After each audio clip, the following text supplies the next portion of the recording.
You guys go back into the inn. It's kind of a light evening. There aren't a whole lot of people there. There's an old man in the corner who's passed out. There's the barkeep behind the bar. To your left, there's a table which has a gentleman and a young lady with him. She is of ample bosom and... Is she a lady of the night? You're not really sure. It's still daytime. What are you talking about?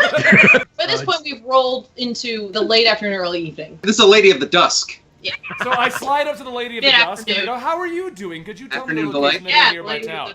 She looks at you like, hello. And the guy sitting with her is like, what are you doing? I look at the guy, I eyeball him like this, and I point at the orc, and then I ask once again where the nearby town is. He looks at the orc, he looks at the woman, he looks at the orc. And then he gets up and goes to the other side of the tavern. Lovely lady. I just was curious as to where the location of the town name, excuse me, dwarves, what was the name of the town? Bexley. You want to know where Bexley is? Yes, well, I'd like to know what it's in for me. I once again point at the orc. At this point, Razgar's like, what? Why does half-elf sing-song man keep pointing at Razgar? Does he have something She in leans in to Jam and she goes, look, for you, 20 gold. If we're including him, we're looking at about 70 gold, okay? Oh, 70 gold, that is good deal. Razgar knows that. Razgar, calm down, Razgar. I got this. How much gold do I have? Not enough. I assumed we didn't have any. I look at her again and I say, how about you let me know the information as to where this town is located, and I'll give you one of my many water skins, and we can have a lovely afternoon together. Trust me, it'll be a very short time, and I'll make my way to that town. Okay, well, you're funny, but I have actual paying customers, so... I'll get out of your way to go back to those customers if you just let me know where this town is located. At that point, the barkeep comes out from behind the bar, and comes over to the table and says, hey, giving her a hard time? No. I say Definitely nothing, not. and I point to the orc. At this time, Razgar's like, oh, I see what's going on. Now you're using me for intimidation. Okay. The barkeep is about 6 foot. Clearly, this is not his first profession. He's fairly built, and this seemingly is something he kind of picked up because of the fact that he had some sort of issues. I turn to the barkeep and I say, all I'm doing is asking a simple question, good sir. I'm just curious as to where the town of Drexel is. Bexley. Razgar starts addressing the bartender and says, well, maybe you would like to tell us. The barkeep looks right at Razgar and ignores everyone else, and he says, oh, you want to know where Bexley is? No problem. It's the next town over. You take the road to the east. It's probably like 10, 15 miles away. A half-day's journey. I don't know why you want to go there, but go for it. Razgar is grateful. I jump in right there and I just say, why would you be curious as to why we want to go there? Razgar's curious, not me. Barkeep's like, well, it just seems like a group of yours wouldn't really want to go over there. What do you mean a group of ours? You mean the dwarves? Because the dwarves do smell funny too. No, all of you. You know, not everyone over there is too keen on magical folk. I mean, like, there's all kinds of folk, but it's just some of the people in charge, they don't really like magic. They think it's beneath them. What do you mean by beneath them? I don't know. You're being very vague, good sir. Could you just be upfront that Razgar really is not an intelligent fellow, and we're going to be here all day while he tries to sort out what you're saying? I don't go there, really. I don't have no need. I'm pretty much strapped to the inn. I gotta keep it running. Speaking of which, I got a delivery coming. Oh, that's very good. Do you know anyone who has been there that we might be able to talk to? Yeah, I guess you could go ask around in the streets. He goes to the back and he sees the dwarf and he goes, can I help you? Can I help you? No. Oh, all right. Okay, well, then I'll go outside and see who's around. At the end of the day, at this point, and there was a fruit vendor who's packing up. He's got his little cart. He's not a very tall man. I'll buy an apple off of him. For a minute, the fruit vendor's like, Dad! Because he literally was in his own little world. He's just packing the cart up, and all of a sudden there's this much shorter thing, presumably with a coin clutched in his hand. Hey, I was wondering if I could buy an apple. Yeah. And he gives you the and he takes the coin, and he keeps packing up everything. I was wondering, crunch, munch, munch. You ever been to a town called Bexley? I have, and why are you talking with your mouth full? Because I'm a dwarf. He's really put off by this whole scene that's happening, and he's packing up a little faster than he was before. One of you take over. Excuse me, sir. Have you ever heard of Crestcut Manor? Yeah, I know Crestcut Manor. Why don't you tell me about it? It's a bunch of rich people. I mean, kind of people who's like, came from money, always been money. Just really overall rich. Man, I'd love to get some fruit in there. Oh my god, you don't even know. I mean, it's gorgeous fruit. yeah, no, this is great fruit, and they got so much money. Yeah. So what kind of people come to Crestcut typically? You mean like the guests? Yeah. I mean, I know not fruit vendors, obviously. No, it's never fruit vendors. I don't think I've ever gotten an invitation even once. It's always rich people. How do rich Or people at least- feel about magical apples? Oh, no. People at Crestcut Manor, they're not big fans of magic. Well, they employ magic people, but, it's like servants and stuff. Oh. Razgar have epiphany that maybe these people not good people we go work for.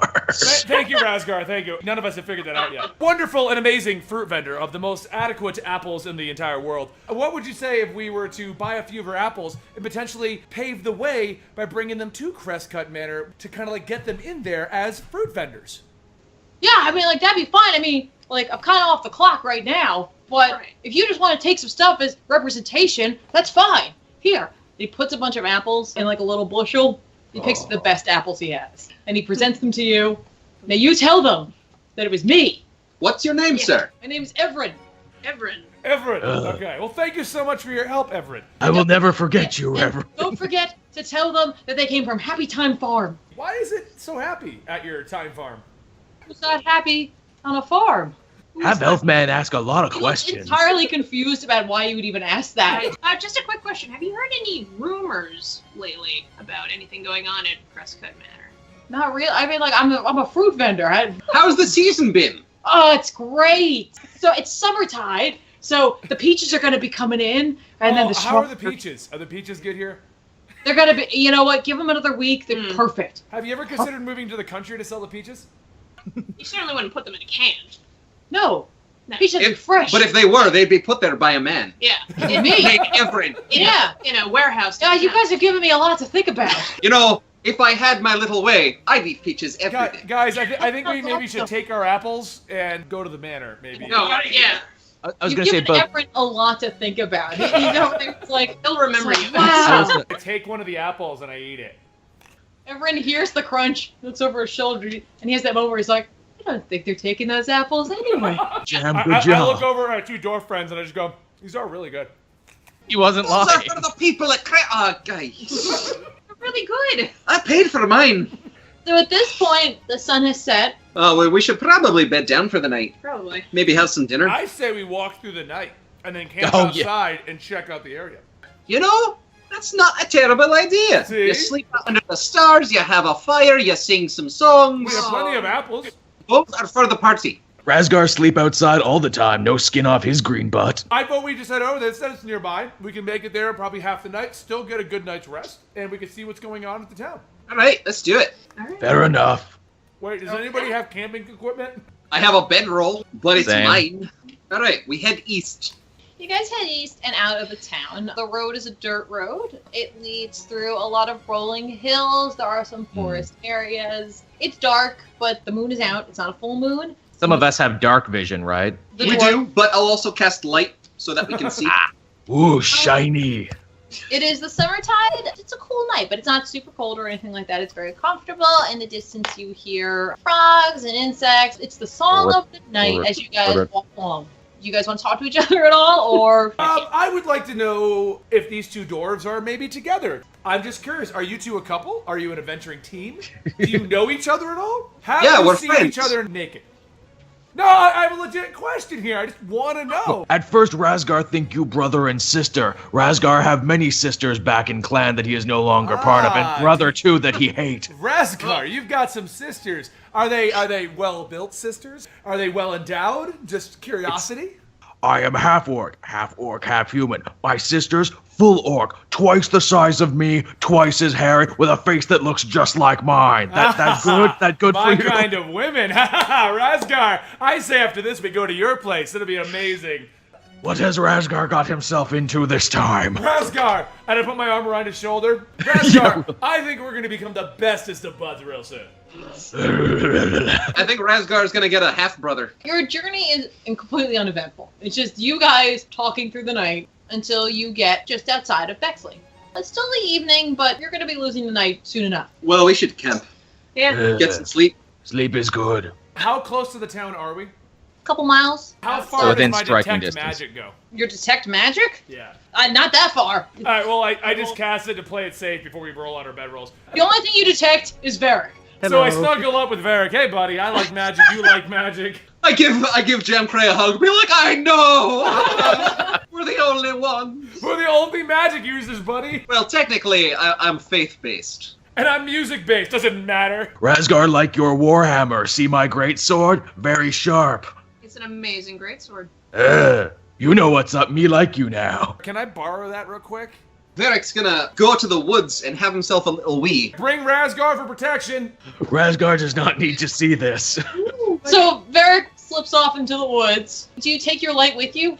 I'll leave it there. Okay. Okay, you got dark vision. You're fine. Yeah, so he's fine. He stumbles off into the woods. The three of you are left, Okay. setting your camp up. Razgar is just amazed by this light orb. So shiny. It's just kind of hovering there, kind of over the middle of the camp. Yeah. And Razgar is just kind of Adding like at it. near it. He's kind of gently touching at it a little bit. It's like, Like big firefly. for a moment, you're like, this is gonna be okay. Well, Jam casts sleep on himself and just conks to the ground. You're watching Razgar with the light, and all of a sudden, out of the corner of your eye, you just see Jam just goes wham, Like, almost like he went catatonic on you. When you poke him with the end of your warhammer, it just kind of smushes into his face. It's just kind of like, yeah. I go back to building a You fire. do see that he is breathing. Okay. At this point, Verik returns and finds Jam completely passed out, and Razgar is investigating your light. Oh, Oh, you like it, eh? very much so. Would you like a different color? You can do that? Lathander makes all things possible. Oh, that is dwarf god, right? Well, no, he's more the god of birth and renewal of the whole world. The dwarven god is Moradin, but, he's still a great god, of course. Oh, we orcs keep crueler gods like Grumash the One-Eyed, god of slaughter and war. Unheard of that! Aye, he's very hard, but from what I've heard, fair. Much like orcs themselves, he is much contrast. Like a beautiful flower with thorns, right? At this point, the night is wearing away, and dawn will be coming soon enough. Well, it's probably time to sleep. So you guys bed down. I'd say maybe you sleep for 7 hours. Verik makes sure he wakes up before the sunrise, witnesses the sunrise, prays to Lathander, thanks him for a new day. Verik waking up Sounds woke good. me up, Like- and Jam gets up, and then actually because he was already wearing his clothes, takes them off, and then just scratches himself next to Verik. And just asks him, what's going on, buddy? Ah, Oh, please put that away. I'm praying to Lathander, my god. Okay. We gonna cook eggs? You have eggs? I have eggs. We can build a fire. You get the wood. All right, still not wearing pants. Before are you up? Yeah, I'm up. I'm getting the fire going. You see a face full of stuff. I do. And Razgar, are you up, or are you sleeping in? You see his loot. Razgar is snoring right now like thunder. Okay. And Razgar is serenading you all with the sounds of orcish sleep. You guys cook your eggs. The smell I of that slice some wakes me up. apples. I feed a little bit of apple to my... Okay. Pocket Mouse eats apple. Pocket Mouse feels good. I'll have some morning rations. Presumably everybody eats. Some of you eat eggs. Some of you eat apples. Some of you eat rations. You start cleaning up your camp, and you head to town. First off, I tie It's one like- of my water sacks around my head, like a bandana, to hide my ears as recommended. I also take my shirt off, any additional clothing, and I cover up Razgar. And we leave little eye holes, at least. So, walking into town are two dwarves, what looks like a human with water skins wrapped around his head, and a really big ghost. And they're all holding hands. As you're coming into town, there's all sorts of hustle and bustle. The very rich, the very poor. There are humans, there are half-elves, there are gnomes, there are dwarves. People are going about their business. But for the most part, when you first enter town, pretty much everybody stops and looks at you guys. What are they all looking at? They just kind of look and they're like, okay, and they just go about what they're doing.